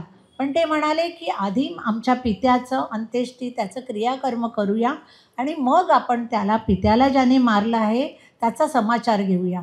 म्हणून त्यांनी आधी आपल्या पित्याचं जे अंत्येष्टी कर्म आहे, क्रियाकर्म आहे, ते करण्याला महत्त्व दिलं आणि ते त्या कार्तवीर्याच्या पुत्रांनी ते पूर्ण केलं. आणि ते पूर्ण केल्यावर आता काय केलं तर ते आता तडक निघाले. कुठे तर प्रतिशोध घ्यायला. कुठला तर ज्या आपल्या परशुरामाने त्यांच्या वडिलांना मारलं आहे त्याला मारण्यासाठी ते जमदग्नी ऋषींच्या आश्रमात आले. पण आपले परशुराम नेहमीप्रमाणे वनात समिधा गोळा करायला गेले होते. आश्रमात रेणुका माता आणि आपले ऋषीच होते. त्यांनी येऊन तिकडे सर्वत्र शोधून पाहिलं, परशुराम कुठेच त्यांना सापडले नाही. मग त्यांनी काय केलं तर ऋषींनाच पकडलं आणि त्यांनाच म्हणाले की तुझ्या पुत्राने आमच्या वडिलांना मारलं आहे ना, मग त्याचा न्याय आम्ही करतो तर तुम्हालाच आम्ही मारतो. रेणुका माता म्हणाली अरे ब्राह्मणांना मारणं योग्य नाही, तुमच्या हातून मोठं पातक होईल, करू नका, अधोगती होईल तुमची. परशुराम येईपर्यंत थांबा, वनात गेला आहे, आता समिधा घेऊन येईल, मग तुम्हाला परशुरामाला भेटायचं आहे ना, तो भेटेल, थांबा जरा. रेणुका मातेने पूर्ण विनवलं पण त्यांनी ऐकलं नाही. त्यांनी मुनींना मारलं आणि मारून ते तसेच तडक आपल्या राजगृहात निघून गेले. इथे काय झालं, परशुराम आपल्या समिधा घेऊन आले आणि आल्यावर त्यांनी पाहिलं तर रेणुका माता अश्रू ढाळत होत्या, रडत होत्या आणि आपल्या पित्याचं देह असा पडलेला पाहून त्यांना खूपच अगदी राग आला. त्यांनी विचारलं हे कृत्य कोणी केलं. तेव्हा रेणुका मातेने सांगितलं कार्तवीर्य अर्जुनाचे पुत्र आले होते, त्यांनी तुझ्या पित्याला मारलं आहे. तेव्हा तो एका क्षणात परशुराम आपला पुन्हा परशु घेऊन निघाले आणि म्हणाले की हे क्षत्रिय आम्हा ब्राह्मणांना त्रास देतात, म्हणे ह्या क्षत्रियांना शिक्षाही दिली पाहिजे. म्हणून परशुराम तिथून निघाले आणि म्हणाले की मी निक्षत्रिय पृथ्वी करीन, ह्या क्षत्रियांना मी शिक्षा देणार. आणि ते परशु घेऊन निघाले आणि कार्तवीर्याच्या पुत्रांकडे आले आणि ते एवढं घनघोर युद्ध केलं आणि ते म्हणाले मी 5 तळी भरीन त्यांच्या रक्ताने आणि ते पितृतर्पणासाठी ते रक्त मी वापरीन, अशी त्यांनी प्रतिज्ञा केली. आणि ते गेले आणि त्या कार्तवीर्याच्या सर्व मुलांना त्यांनी यमसदनाला पाठवलं. सर्व क्षत्रियांना त्यांनी दंड दिला आणि ते पुन्हा आपल्या घरी आले आणि मातेला म्हणाले मी जाऊन माझ्या पित्याचं जे त्यांनी त्रास दिला त्याचा मी प्रतिशोध घेऊन आलो आहे. मी सर्व मुलांना कार्तवीर्याच्या सर्व क्षत्रियांना मारून आलो आहे. तेव्हा माता म्हणाली अरे तू एका राजाला मारलं तर तुला किती तीर्थयात्रा करायला सांगितल्या बरं तुझ्या पित्याने, आता तू काय बरं पुन्हा हे करून आला, असं करणं योग्य नाही. तुला कळलं पाहिजे होतं की हे असं आपण पापकृत्य करू नये. पण परशुरामांचा राग काही शमला नव्हता. त्यांनी परशुरामांनी सांगितलं माते इतकं करूनही माझा राग शमला नाही आहे, मी पुन्हा प्रतिज्ञा केली आहे 21 वेळा मी निक्षत्रिय पृथ्वी करीन. तेव्हा माता म्हणाली अरे तुझी प्रतिज्ञा नंतर पूर्ण कर, आधी आम्हा दोघांवर तू आमच्या संस्कार कर, आमच्या दोघांवर अंत्येष्टी, मी ह्यांच्याबरोबर माझ्या पतीबरोबर सहगमन करणार आहे, मी सती जाणार आहे, तर तू आमच्यासाठी ती व्यवस्था कर, आमचं कार्य कर आणि मग तुला जी तुझी प्रतिज्ञा पूर्ण करायची आहे ती कर. तेव्हा तू आता एक कावड आण. एका कावडीच्या एका पारड्यात तैलद्रोणीमध्ये परशुरामाने आपल्या पित्याला ठेवलं आणि एका पारड्यामध्ये त्यांनी मातेला ठेवलं आणि ती कावड घेऊन रेणुका मातेने सांगितलं दक्षिण मार्गाने चालायला लाग, तिथे तुला एका ठिकाणी आकाशवाणी होईल आणि तुला उपदेश केला जाईल की रामा इथे थांबून आपल्या माता पित्यांचं क्रियाकर्म कर, तिथे थांबून तू आमच्या दोघांनाही तिथे सद्गती मिळेल, तर तू दक्षिण मार्गानेच आहे. परशुराम कावड घेऊन निघाले आणि कुठे आले बरं, तर ते सह्यगिरी आपल्या पर्वतावर, जिथे आपला माहूरगड आहे, आता मातापूर म्हटलं जातं, जिथे रेणुका मातेचं स्थान आहे, ती अनेक कुळांची कुलदैवता आहे, कुलदेवी आहे, अशा त्या माहूरगडाजवळ ते आले आणि दत्त महाराजांचं स्थान आहे तिथे, दत्त महाराजांचा आश्रम तिथेच आहे. त्या स्थानाजवळ येताच आकाशवाणी झाली रामा इथेच थांब, इथेच तू तुझ्या पित्याचं कार्य कर. तेव्हा रामाने ती कावड तिथेच ठेवली आणि राम तिथे उतरले. माता रेणुका म्हणाली आता जाऊन तू इथे तुला योग्य ते आचार्य मिळतील. योग्य आचार्य म्हणजे कोण हो? दत्त महाराज, कारण साक्षात दत्त महाराज तिथे राहत होते. तेव्हा दत्त महाराजांच्या त्या आश्रमात आपले परशुराम आले आणि त्यांनी दत्त महाराजांना 5:15 वाजले. बरीच मोठी कथा आहे पण मी थोडी ती संक्षिप्तमध्ये घेते. दत्त महाराज तिथे त्यांना नमस्कार केला परशुरामाने आणि सांगितलं मी परशुराम आणि हे माझे पिता जमदग्नी यांचं कार्य करण्यासाठी मी इथे आलो आहे. माझी माता त्यांच्याबरोबर सहगमन करणार आहे, सती जाणार आहे. तुम्ही आचार्य होऊन मंत्रोपचार करून ह्या दोघांना सद्गती द्या. दत्त महाराज लगेच आले आणि त्यांनी रेणुकेचं स्तुती केली. कशी केली? दत्त महाराजांनी साक्षात रेणुकेची स्तुती केली. माते तू विश्वाकारा प्रणवरूपिणी परावरा, जो हा दिसतो पसारा सारा तुची होसी, आदि माया तुची होसी, ब्रह्मा विष्णू शिवरूप घेसी. काय म्हटलंय त्यांनी? तर माता फक्त माता नाही आहे, ब्रह्मा विष्णू शिव ही सर्व रूप त्या मातेचे आहे. ब्रह्मा विष्णू शिवरूप घेसी, उत्पत्ती स्थिती आणि संहार हे ब्रह्मा विष्णू महेश करतात, पण ही रेणुका माता तीच आहे. ह्या असं ते म्हणतात. उत्पत्ती स्थिती संहार करीसी, परी अससी अलिप्त, देवी तू एकवीरा, तू सर्वाधारा. महाराज म्हणाले मी तुझ्या माता पित्यांचं कार्य करायला आचार्य म्हणून तयार आहे. आता तू काय कर, तर इथे बाण मारून सर्व तीर्थ निर्माण कर. तुझ्या मातृस्थानार्थ ही तीर्थ इथे निर्माण कर. पण ती फक्त मातृस्थानार्थ नाही होणार बरं का, लोकहितार्थ होणार. पहा आजही आपण त्याचा उपभोग घेत आहोत. आपण तिथे जातो, माहूरगडावर मातृतीर्थ आहे आणि ते किती श्रेष्ठ आहे तुम्ही पहा. आणि ते मातृतीर्थ परशुरामाने एका बाणात तिथे निर्माण केलं. प्रथम त्यांनी स्नान केलं, मग मातेने स्नान केलं आणि मग दत्त महाराजांनी मंत्रोपचार करण्याला सुरुवात केली. रेणुका माता तयार झाली, सवाष्ण लेवून सहगमनासाठी सिद्ध झाली. आणि काय केलं तर सहगमनासाठी अग्निकुंडात येऊन बसली. इथे आकाशात देवदेवता हे सहगमन, हे रेणुका माता आणि जमद अग्नींचं सहगमन पाहण्यासाठी स्वर्गातून देवी देवता देवी ओट्या घेऊन, उर्वशी, मेनका, रंभा सर्व रेणुका मातेसाठी ओट्या घेऊन तिथे धावत आल्या माहूरगडावर. आणि त्यांनी रेणुका मातेची ओटी भरली आणि तिचा आशीर्वाद घेतला. रेणुका मातेने अग्नी प्रज्वलित केला आणि त्याला प्रदक्षिणा करून त्या अग्नीमध्ये प्रवेश केला. आपल्या पतीबरोबर ती सहगमन तिने केलं आणि ती आपल्या पतीबरोबर गेली. अहो, रेणुका मातेचा जसा अग्नीला स्पर्श झाला, सहस्त्र सूर्य तळपतात, तसं त्या अग्नीचं रूपांतर सहस्त्र सूर्यांसारखं तो अग्नी दिसू लागला. इतका दैदिप्यमान झाला. कशामुळे तर ह्या आपल्या सतीच्या स्पर्शाने. आणि ती स्वतः तिथे सती गेली. आता माता पिता दोन्ही गेले. परशुरामाने आपल्या डोळ्यासमोर आपल्या माता पित्याला जाताना पाहून त्यांना गहीवरून आलं. ते रडू लागले आणि दत्त महाराजांकडे गेले. आता मला माझे माता पिता कधीच दिसणार नाहीत का महाराज? मी काय करू? मी कसा त्यांच्याशिवाय जगू? तेव्हा दत्त महाराज म्हणाले, अरे ते ना येती ना जाती, ते विश्वात भरलेले आहेत.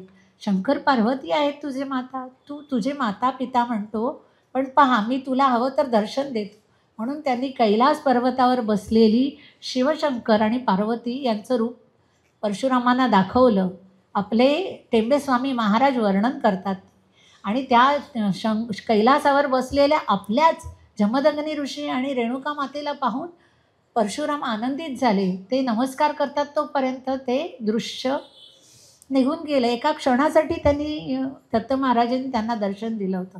तेव्हा त्यांना तो शोक अनावर झाला परशुरामांना. आणि त्यांनी धरणीवर लोटांगण घातलं आणि त्या धरणी मातेला नमस्कार करून ते म्हणाले, आपल्या आईला हाक मारली, माते रेणुका, मी कसा तुझ्याशिवाय जगू? मला तुझं दर्शन हवं आहे, मला दर्शन दे, मी तुझ्या दर्शनाशिवाय जगू शकत नाही. अहो, ती माता आणि तो सूत, किती प्रेम ह्या माता आणि पुत्रामध्ये. ती माता तत्क्षणी जमीन भेदून वरती आली. तीच आज ही माहूरगडावर जी रेणुका माता आपण जाऊन दर्शन घेतो, तीच ही रेणुका माता. आणि ती आज फक्त परशुरामांसाठी नाही, तुमच्या आमच्या सगळ्यांना आशीर्वाद देण्यासाठी तिथे स्थानापन्न झालेली आहे आणि ती सर्वांना आशीर्वाद देते. ह्या रेणुका मातेचं महत्त्व इतकं आहे की एकदा ब्रह्म्यासी वेद विस्मृती दैवगतीने जाहली. ब्रह्मा दत्तापाशी येऊन म्हणे गेलो वेद विसरून. दत्त म्हणे रेणुकेचे स्मरण करिता वेद स्फुरण होईल. मग ब्रह्मा चिंती एकविरेसी तवती धरुनी रूपासी. प्रकटली तत्क्षणेशी ब्रह्मा तयासी वंदितसे.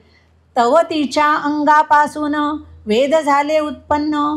ब्रह्म्याने ते घेऊन म्हणे मी धन्य झालो. अहो, जिच्या कृपेने जे वेद ब्रह्मा विसरून गेले होते तेही त्यांना प्राप्त झाले. तिची महती किती वर्णावी? 1.5 तासात ती महती माझ्याकडून वर्णून होणार का? नाही, हा एक अल्पसा प्रयत्न आहे. अशी ही रेणुका माता माहूरगडावर स्थानापन्न आहे. आणि ती कशी आहे तर ती 3.5 शक्तिपीठांपैकी एक आद्य शक्तिपीठ आहे. आणि त्या आद्य शक्तिपीठाच्या स्थानी राहून ती सर्वांना आशीर्वाद देत आहे. आज इथे आपल्यामध्ये ती अवश्य आहे. आपण जी आज स्तुतिसुमनांचा हार तिला अर्पण करत आहोत त्याचा स्वीकार तिने नक्कीच केला असणार मातेने. अशा ह्या मातेला तिकडे काय नैवेद्य म्हणून दिलं जातं तर विडा दिला जातो. आणि तो विडा कसा असतो तर 5 विडे, 11, 21 म्हणजे त्या 11च्या पटीत तुम्ही कितीही विडे त्या मातेला अर्पण करू शकतात आणि तोच प्रसाद आपण जो नैवेद्य देतो तोच आपल्यालाही मिळतो. ह्या विड्याचं महत्त्व भरपूर आहे हां. पहा, पहिल्या दिवशी अस्मिताताई देशपांडे इथे आल्या होत्या. तुमच्यापैकी कोणी त्यांचं प्रवचन ऐकलं असेल तर त्यांनी तेव्हा त्या विड्याचं महत्त्व सांगितलं की बाळंतिणीला विडा दिला जातो कारण तो रोगप्रतिकारक आहे, रक्तवृद्धिकारक आहे, तो अतिशय चांगला आहे आणि ह्या मातेला जो विडा दिला जातो तोच आपणही भक्षण करतो. पण तेव्हा त्यांनी एक छान सांगितलं होतं, मी त्यांचंच लिहून ठेवलं आहे आणि त्याचा पुनरुच्चार करते. त्या म्हणाल्या होत्या की आध्यात्मिक विडा कसा असावा. मला वाटतं तुम्ही सर्वांनी तेव्हा ऐकलं आहे. अस्मिताई, शांतीरूपी नागवेलीची पानं हवी. मग काय हवं? मीपणाचा चुना, आपण म्हणतो ना चुना लावला, मीपणा त्याजला पाहिजे म्हणून मीपणाचा चुना, वासनारूपी सुपारी, भावार्थाच्या कापरात ती घोळवलेली असावी, विवेकाची कात असावी, वैराग्याचे जायफळ हवे, अगदी कणभर. हां, जायफळ तुम्हाला माहिती आहे, अगदी कणभर वापरतो. दयारूपी जायपत्री, क्षमारूपी लवंगा आणि सद्बुद्धीचा वेल दोडा. हे त्यांचं आहे. अस्मिताताई, मी तुमचंच ऐकून हे इथे म्हणते आहे. असा हा विडा आज आपण देवीला, हा अध्यात्मरूपी विडा आपण रेणुका मातेला अर्पण करूया. 5:30 वाजायला आहे, 5 मिनटं आहेत, तर आपण ह्या रेणुका मातेचा गजर करूया आणि ह्या मातेकडे आपण मागणं मागूया की माते, तू आम्हा सर्वांवर कृपा कर आणि तू आमच्या सर्वांना आशीर्वाद दे. अशी ही माहूरगडावरील रेणुका माता, तिचं आपण हे आज महात्म्य श्रवण केलं आहे.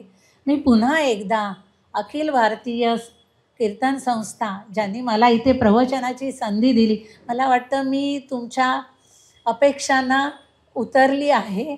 त्यामुळे मी तुमच्या सर्वांचे, खरे गुरुजी साठे गुरु यांचे आभार मानते. उमाताई, ज्यांच्या शिकवणीमुळे आज जे काही मी हे 2 शब्द बोलली आहे तुमच्या पुढे, हा संपूर्ण श्रेय उमाताईंकडे. त्यांनी आम्हाला काय सांगितलं उमाताईंनी? प्रवचन, कीर्तन हे फक्त शिकायचं नाही बरं का, ते जगायचं. जेव्हा तुम्ही ते जगाल तेव्हाच ते प्रत्येकाच्या हृदयापर्यंत तुम्ही पोहोचवाल. अशा त्या उमाताई माझ्या सद्गुरूंना नमस्कार करते, त्यांचे आभार मानते. इथे बसलेल्या श्रोतृवर्गाचे मी आभार मानते. तुम्ही हे माझे वेडेवाकडे बोबडे बोल आवडले ना तुम्हाला, तर ते तुम्ही ऐकून घेतले आणि त्याबद्दल मी तुमच्या सर्वांची आभारी आहे. पांडुरंगाची मी कायम ऋणी आहे, कारण त्यांनी इथे मला शिक्षणासाठी संधी दिली, आज प्रवचनाची संधी दिली आणि मी असंच इच्छा करते, पांडुरंगाकडे हे मागणं मागते की मला ह्या सेवेची पुन्हा पुन्हा त्यांनी संधी द्यावी आणि मी इथेच माझ्या शब्दांना आणि माझ्या बोलण्याला विराम देते. अवधूत चिंतन श्री गुरुदेव दत्त. जय जय रघुवीर समर्थ. अंबा माता की जय, रेणुका माता की जय.